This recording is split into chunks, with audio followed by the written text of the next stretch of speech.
திருப்பூரில் டையிங் நிறுவனம் நடத்தி 35 லட்சம் மோசடி செய்த நபர் மீது பாதிக்கப்பட்டவர்கள் மாநகர காவல் ஆணையர் அலுவலகத்தில் மனு அளித்தனர்.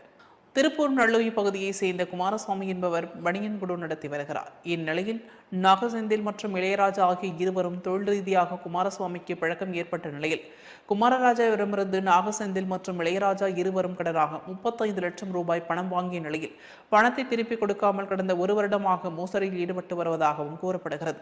எனவே மோசடியில் ஈடுபட்டதாக செந்தில் மற்றும் இளையராஜா மீது நடவடிக்கை எடுத்து பணத்தை மீட்டு தர கோரி பாதிக்கப்பட்ட குமாரசுவாமி உட்பட 20க்கும் மேற்பட்டோர் திருப்பூர் மாநகர காவல் ஆணையர் அலுவலகத்தை முற்றுகையிட்டு மாநகர காவல் ஆணையரிடம் புகார் அளித்தனர். என் பேர் குமாரசாமிங்க. நான் செகண்ட்ஸ் பனியன் பிஸ்னஸ் பண்ணிட்டு இருக்கிறேன்.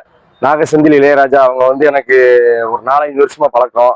இவங்க பிஸ்னஸ் ரீதியாக பழக்கமாகி அவங்க ஃபேமிலி லெவலில் பழக்கமானாங்க. அவங்ககிட்ட ஒரு 20 லட்ச ரூபா உறவினர்கள் மூலமாக நான் வாங்கி கொடுத்துருந்தேன். அது போக தொழிலில் ஒரு 15 லட்ச ரூபா இழப்பீடு பண்ணிட்டாங்க. இவங்க ஏற்கனவே ஒரு அரிமா டெக்ஸ்னு ஒரு நிறுவனம் நடத்தி ஒரு 50 பேருக்கு ஏமாத்திட்டாங்க. அது போக ரீச்சே ப்ராசஸ்னு ஒரு 100 பேருக்கு மேலே ஏமாத்திருக்கிறாங்க. மொத்தம் 4.5 கோடி ரூபா மோசடி பண்ணியிருக்கிறாங்க. இது அதே மெத்தடில் என்னையும் இப்போ ஏமாத்தணுக்காக என் மேலே பல்லடத்தில் பொய்யான புகார் அளித்து எஃப்ஐஆர் ஃபைல் பண்ணிட்டாங்க. அது சம்பந்தமாக இப்போ கமிஷனர் ஆஃபீஸில் கம்ப்ளைண்ட் பண்ணியிருக்கிறேன். இது நடவடிக்கை எடுக்க சொல்லி கேட்டிருக்கிறேன். இவங்களோட வேலையை இப்படி ஏமாத்துறது தான் வேலையாக செஞ்சுட்டு இருக்கிறாங்க. அதனால் நடவடிக்கை எடுக்கணும் அப்படின்னு சொல்லி தமிழக அரசையும் மிகவும் தாழ்மையுடன் கேட்டுக்கொள்கிறேன். பணத்தை பெற்று தருமாறு கேட்டுக்கிறேன். இப்போ நான் என்னோட சார்பாகவும் ஊர் பொதுமக்கள் சார்பாகவும் நாங்கள் இப்போ கமிஷனர் சார்ட்ட பெட்டிஷன் கொடுத்துருக்கோம்.